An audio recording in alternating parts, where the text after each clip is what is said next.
na Sarfo kan tanka peja yen afirifi ha besintintan fidie ni so www.sompaonline.com website ya yesamufu pani oru atabo ate adama the birthday man wakutire ni nyina botoka samu brofo afoforo bi ka ho de akogu abetumi akọ kinkan bi hyane so se enensem no time herbal mixture wonom eso yasene entinati di yade no de yedi tu ase pa na dry yedi tu ase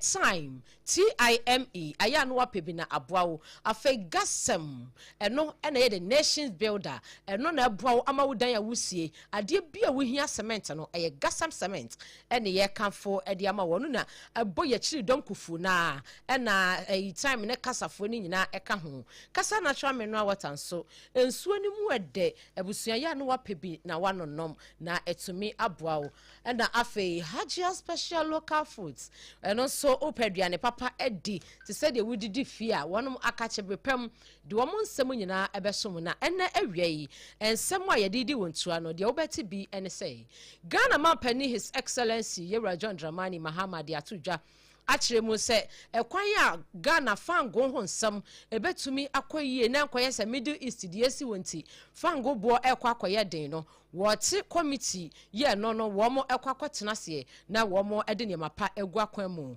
afei ye pani a wono so okasai eye vice president obinfo na General Pokwajiman wono so de atudwa se enche bia said ye wo ehye wo campaign messages ya huduo ni nyinemo no Women's Bank no enche empanifo ebepa ho entema awreho sembi nso asi ewo eye Dauda wanum echiremu se eye highway kesie bi eno no ewo kentampo empotem ho enam so ema enipa be se nan wamu chiremu so omatina nanom se do eyare ho sempa wo ensam foforo mu no empanimfo bi ekasa ebo amane a wo mo achiremu se upie mu ewo wo mo ekosuku ewo ebono empotam honom a sa empia bi wo bono empotam honom a wo mo chiremu se primary school wo honom nanso JHS ni ho enkwada ni twa kwansini be se mienu ansa no wo mo akọ JHS a ni nyina mu no yedi mu nsam eba ababa besom ene awiei enye enoko a yebekọ na yakwa kopie mu nso ewo eye odumja adwumakuo ni mu wo mo abamane echeche se yedi Easter ewo se yemi yani kọ ekwan ye fa so yusu ye gas ho ekwan a electrical appliances no ye yusu no yema yani ekọ ho wo mo etufo ewo bunu matam a emu nsam no ye de eba ababesom wo ye betwapo akwa mu ewo obi eman so na de asi ewo Iran no ebusua echen kurei wanu mu kiremu se de esi yenam so ma ora Donald Trump kra eka se onya ready kra se obaba be strike wo mu infrastructure ne de eka ho no wadi abebom yase bia ye bi wo Iran na eho pa na wo mu store wo mu oil eye fango no womo ede bomb akobom dimayawo amade asie no obi ahyase etietem ensam no edoso ena wiei Abena Badu Adepa Kwofie message ya me babesom me sure ka me ho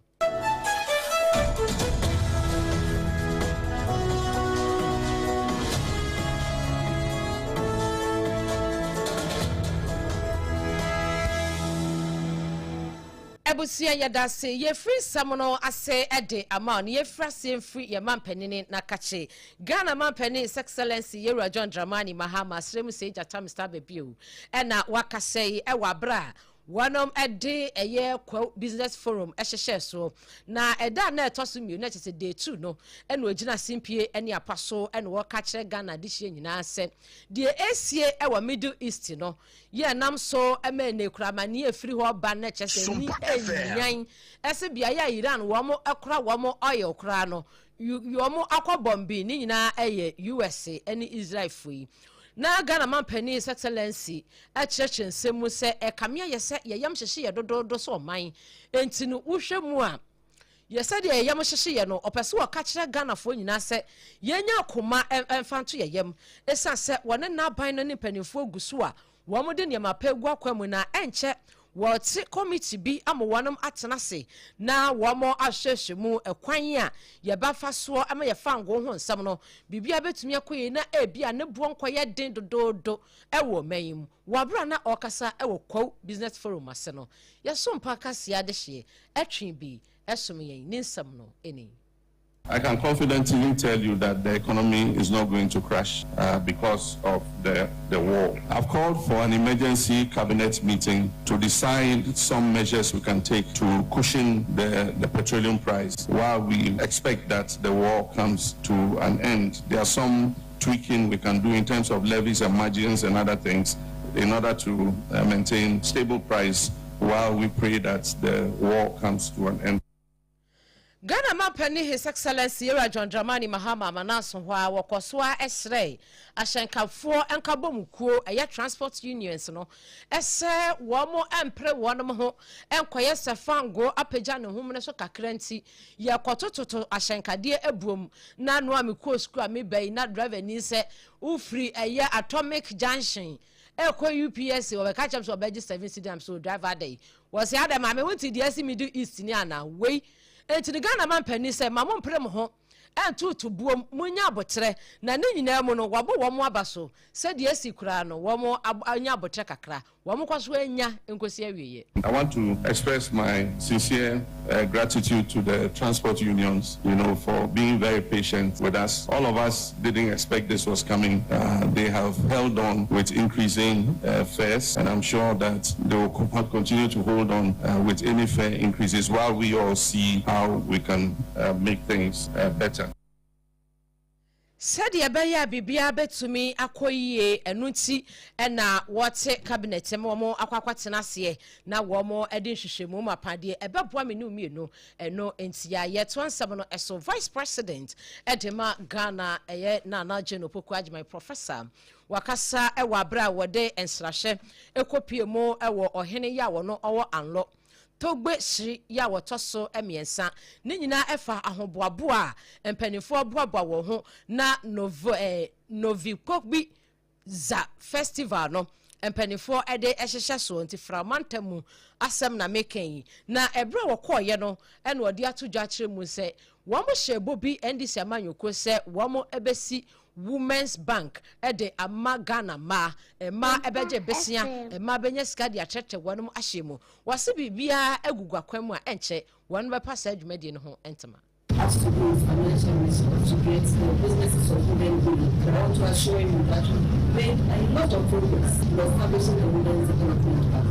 And really needed to take our track because this is something that is very, very important. Therefore, rushing into it didn't help us. We didn't think that it would be very helpful. So we took our time, and as I said, we made lots of progress. Before long, you'll hear from us. The second issue is also very important for all of us. We know that women's economic development is important for the whole family. And so, equally important is the children who are born differently, or who have different ways of learning and of doing things. They are all our children, and these are always described as God's special creation. There's a reason why they are here. Our business to learn to live with them and to give them what they need to be able to function like all of us in different ways. So I hear you on the importance of school for the health of the client. Openi okasa eye obinfo na Jane Opoku Ajiman. Openi a wono wojina Ghana mampeni nechi eso menye vice president ewa bra wode nsrahye ekopie mu ewo fragmentemu anlo himpopro Togbe sri ya wotoso miensa eno de sansem nyina to mu senche Women's Bank no wonom ebepa ho ntama amobie hu se bosha wonom hyeye no womo ediso Yetwa ensam no eso wonsam foforo mo arehusem bi esi ye no eya akwanhia empanifo se wopie mu ewa Kentampo Tamale highway no so ewa Bono epoye emantamu a brono kutua bi ehye hwanom a yefra dawadawa wenya dawadawa na yede aduane ni bia da bi we wa mu kirem se eyekuro bi ye no ewa Kentampo Tamale highway no eso na sadie eba ye enam so emakia ranobi ene track kohye mu ema enipa makomako nan asam na asefem wo muti nananom ansiedo no wo mu kirem se kia rano no ena aja na sadie waso ano ya woba na wohwemu a wakwakofa enkuko nuane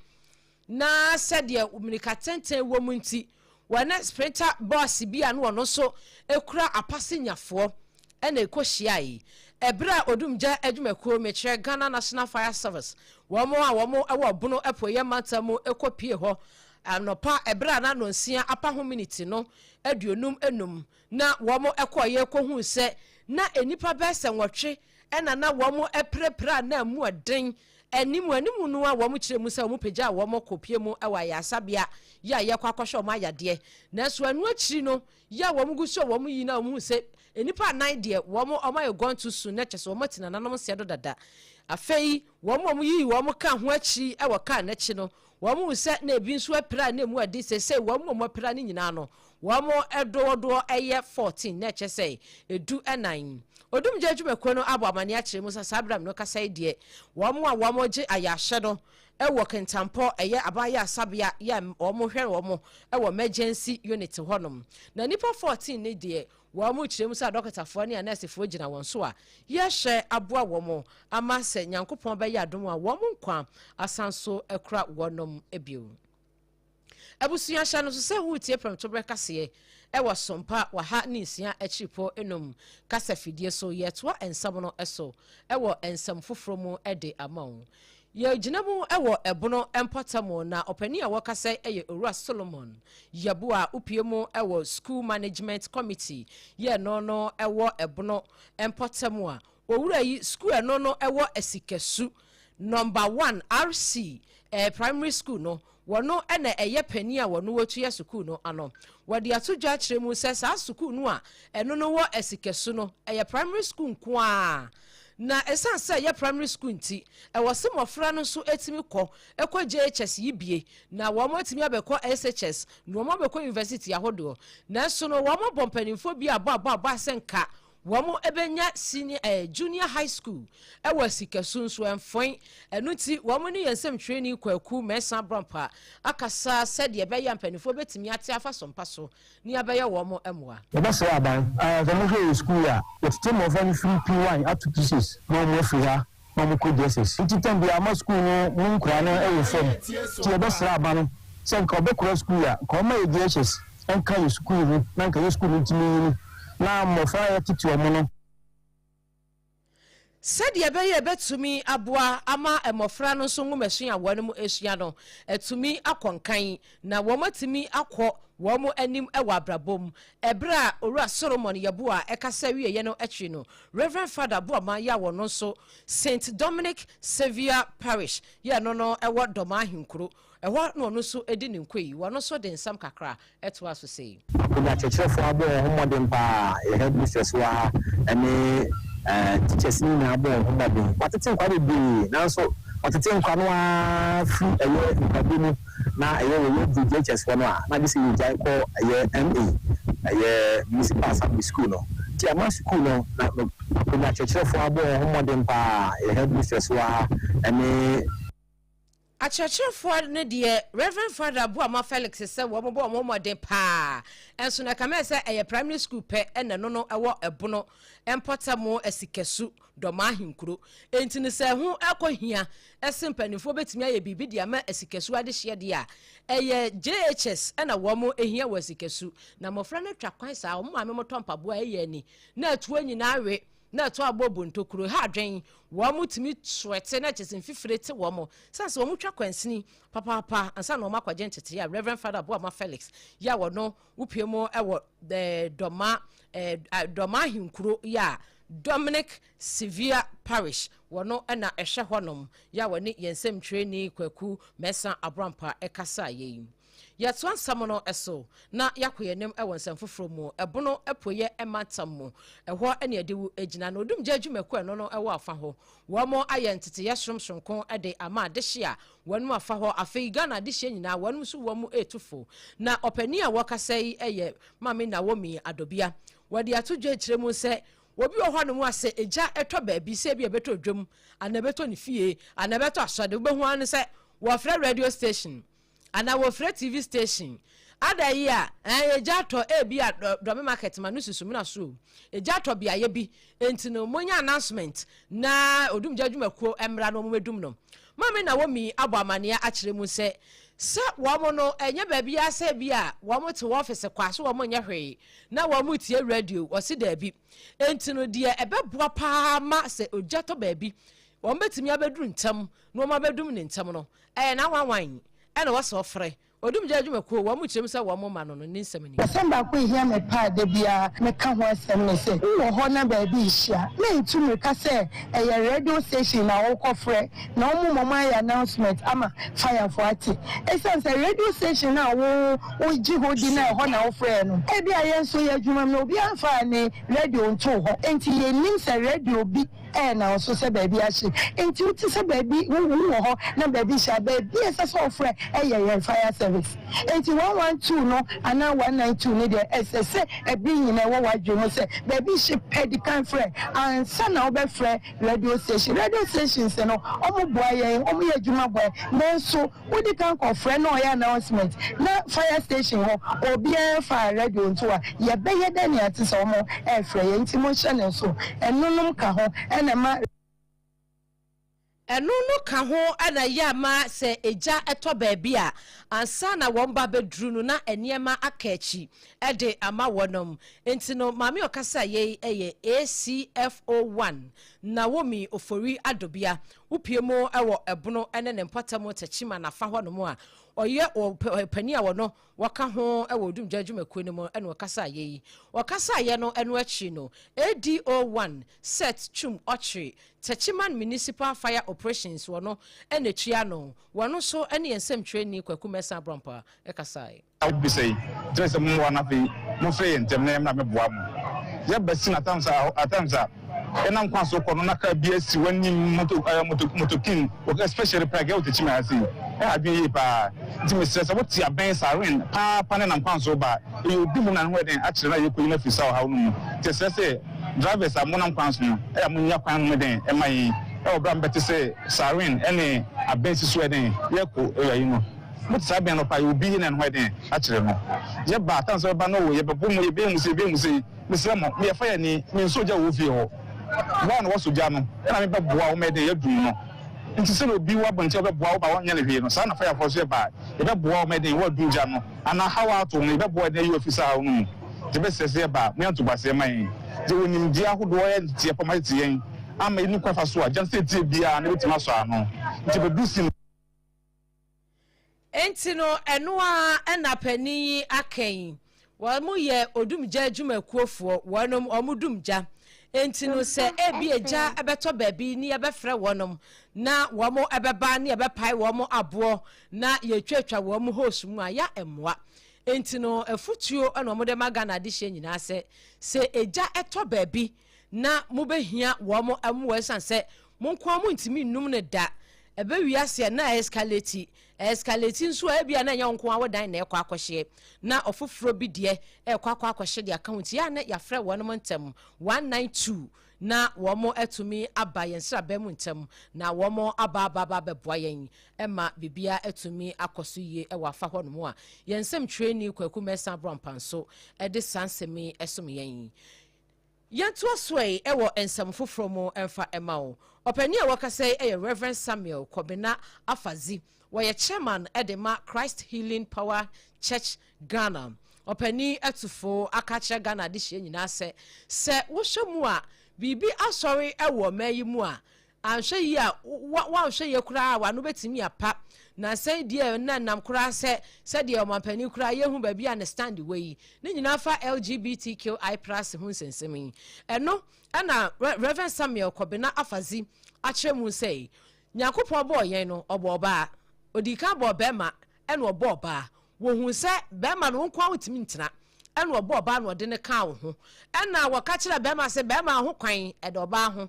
wo kwan na ba bia o na duam wo kwan na twobim ena ayi bia electric adie bia mu enti no se Nyankopon atimi aye ne sade a yenhwɛ esi ebedu su sa pepepe ama atimi aboa wode sansemi nyina etudwa ewa bra na asafo no ehia ya wonom ebompa ye na Yesu Kristo wu a wowu ma yen ye ne kwasi wasode yi wonom ekai no ene wode sansemi nyina eto yensem twani Eric Anan enim ya wono so woto amane ni bi esom yen na sedie wo kyerɛkyerɛ ni nsɛm mu enya abokyerɛ ene ensem hwani Eric Anan ekasa ye no yentie ne nsam no ekakra emra sese ya That's why the school the team of only free P1 up to P6 no more free no could Jesus it can be a school no Abusia ene no yesre edi adane kakra mo fa enche yen ebrepem yensa eka Reverend Samuel Kobina Afazi ya wono ye chairman edema Christ Healing Power Church Ghana no a ono so ye de nene no ebetumu ede amamo na ne sem okan ye no eno an mabo ne tofa no enti no sede ebi mu eka echeche mu se ene Nyankopon de nkode ye pa man no da bi eno no nka ho wan fa sa pe na fa ma ese be ma kwan da ba bi oba nso utumi ye de opeda bi eye ba to be ma mind to mind man to mind kase ma no ka fra ena wode esuma yensem twani Erika nan ema wode sum yen ebusua fi ena waso afidi asompa kasa fidie so ena wutin 106.5 FM yebutu Accra Watermelon Street no eso Sompa TV no so yeda so live ya obenya yen ahwe yen sada ena Facebook ni YouTube ni nyina no yedam yesra twen yen ye basisi ya sima ba kope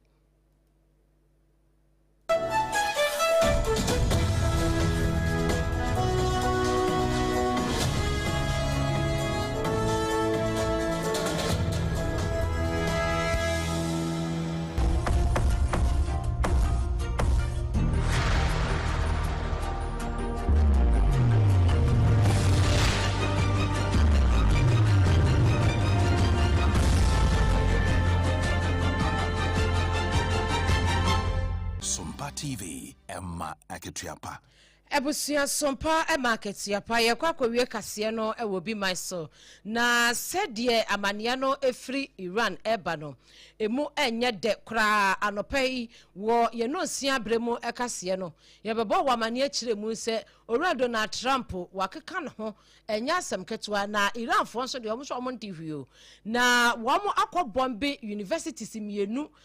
na kire se eya fresh one kura akoka de na wo dada no ho ama akwaso 30 universities ye ne nyina ewo Iran mamu a na de asie no anu anyan ewie ya ye ba boye ho aba be kan kase di amamu ya ana mane sanso free Iran eba ekire mu se wo mo sabe bombe wo mo bia ye bia wo mo ede fango egu a wo mo kire mu se sombo pa edema wo mo enti no asem no akoya rehosam na empanifo ekire mu se upie mu ewo Iran mamu a bia ye bia no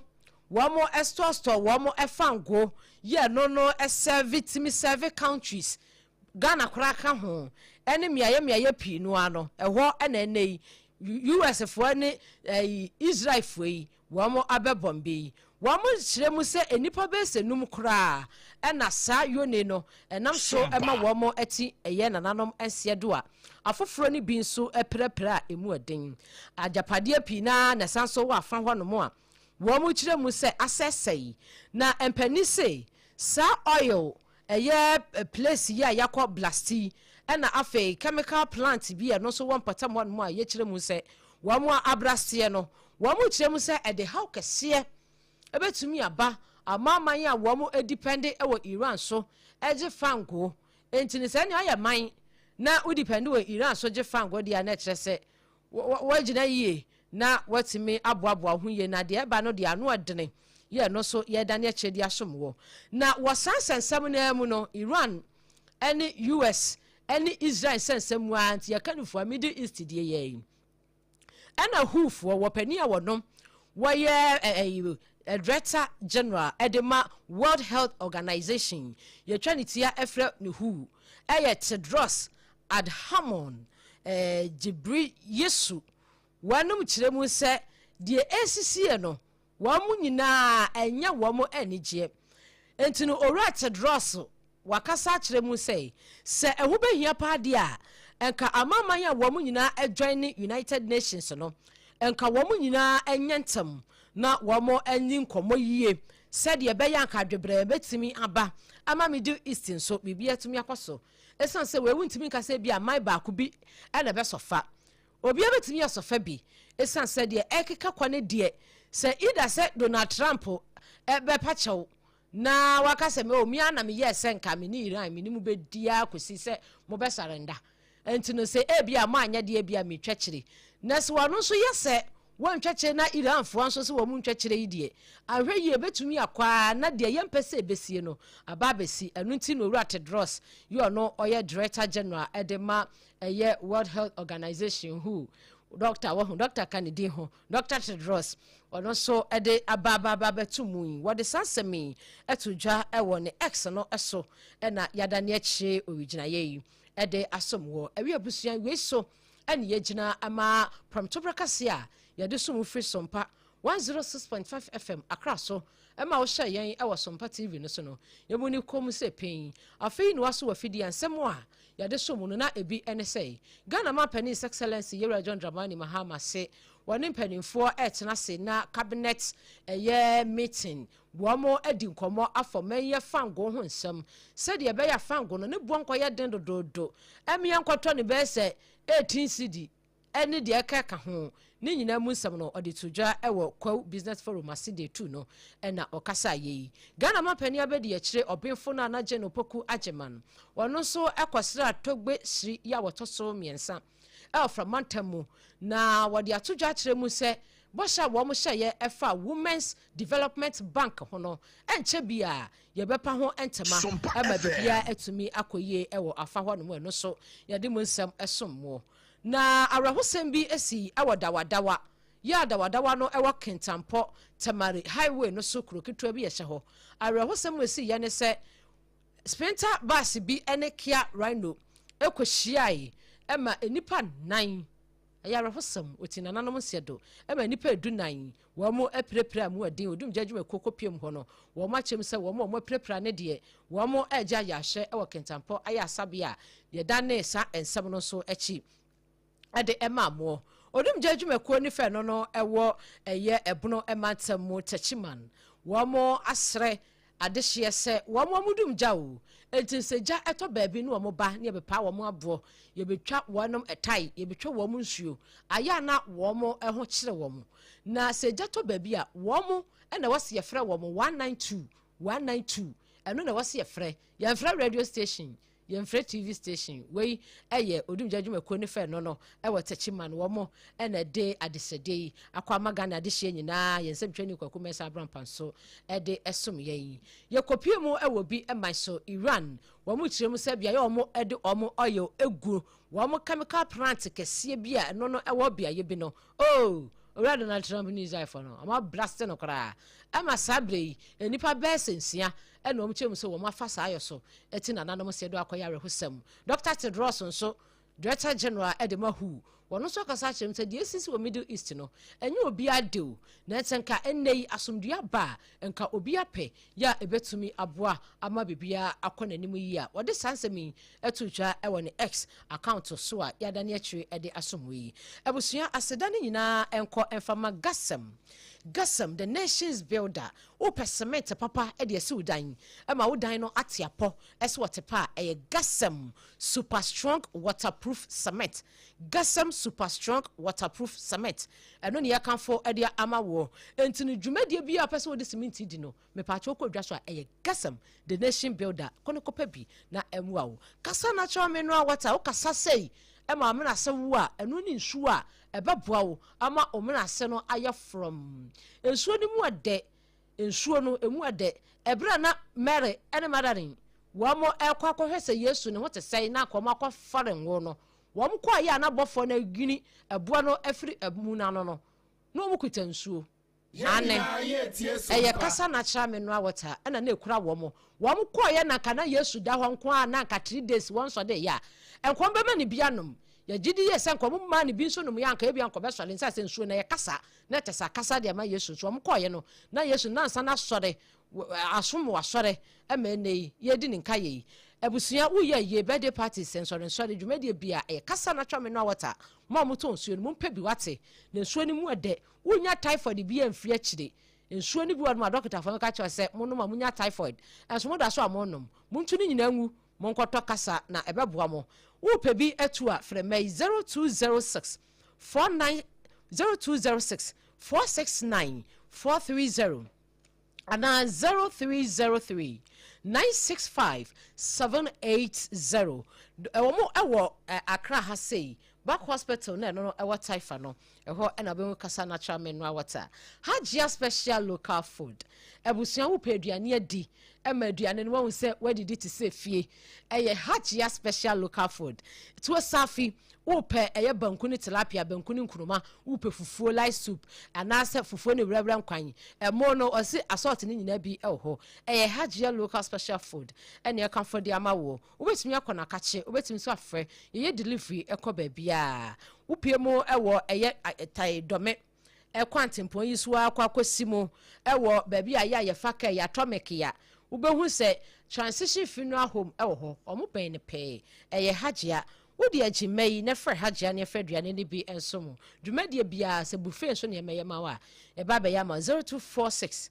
359 921 and 0534 0535 484 392 0535 484 392 na hajia nyo so eye time o TIMA female anopheles mosquito adokota fo no be kire mu se wono ko na ka wo abenya malaria tridi yade yi enti mpacho so wakaw na se why audit and adokota ka so nya malaria mpacho eye time TIMA ene ye kan fo di ama wo kwadwa so anu apebi ebeboa wo ama wonu mu ato a ntumi ni de wo hona ma ya o chepenche mepacho ebeboa ama ho ayo strong eye time na ni nyina mu no wo mu kire mu se time HH mixture ene ne capsules nso eka ho bia etu eye moawa wo mo afasebu akwanso abewuram ewe nipadua no so infections eku wo mo nyina ewe nipadua no so enchechemu bi eche medie fra 0244 417 669 0244 417 669 enwume kwadama ena wo mo eso yesere ema yede premtobreka no ebesom wo ensem no free Sompa 106.5 FM akra so no wo hwe yen e wo Sompa TV ne so eyasedanko a afei Sompa 93.1 Kumasi Utiebi Ayuko FM 100.9 Kumasi Adafopa Radio Ebutu Paris France Abrochimemo Unya B ATA Takwa Sompa 101.1 Takwa de Sompa 103.3 Tachima Sompa 106.1 Sunyane Sompa 98.9 Enkranza Sompa 90.7 and Afedoma Sompa 101.3 Makisini Nkwado Air Kingdom 106.1 Kanesh Urban Radio FB Kanesh Jakisinim Doma FM 100.7 and so February Doma Hinkuru Udiko da note yanka waso Facebook ni YouTube ni nyina edamu nyina mase nyankopon inshamo www.sompaonline.com afei yakwitire ni nyina mesamfo pani ambaye ni birthday idi amani safo fa ne picture no to TV no so na yenye yesamfo pani owura Atabuaten Prince ene eye na woda yeman happy birthday nyankopon ayadom ede afe baako enya asam ketewa wo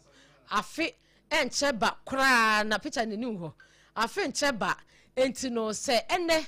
na nyankopon ayadom na Yesu Kristo ewu asode se ya ye kai ni wodai na se yesamufo pani enya afe ba kwa da bida yentimi mu ya ni nguso enti nsafo wahu afafani ne toso ni ya hwe be ma tenten kese ya ye ka no asemi na picture no etoso mai Sarfo abusia de picture ne masafo sisi anu de atoso de amaye na ya ye yesamufo pani birthday no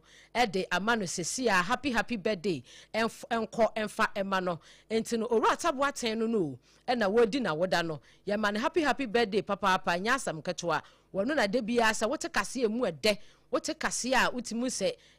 ka akoma etache heart kase ma o release stress ya eye wono na aya wosam ema wode soma yen ema yede ebrewo eye oru Atabuaten wono na woda happy birthday enti nsafo hwefo ne so na ma woso de amasisi a krope ne kama nefa etoso emaye ne enye oru Atabuaten birthday no emfa ema no mama me kasa yetenten pa wahu Sompa FM enti no ebusia oru Atabuaten birthday ena yehwe yesamufo pani enu wedi na wode nka wenka TV so nka medanchen na nkodanchen naka ya ye ne kama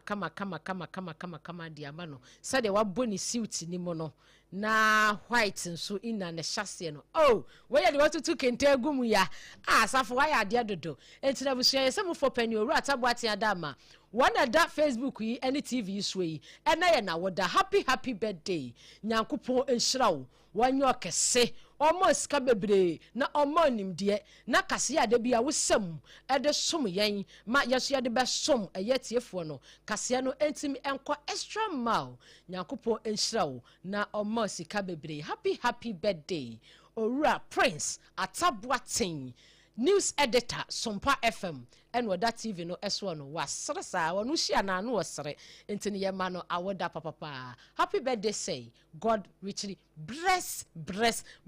you abundantly nyamishrawo ebusia yeso eni yegina animewie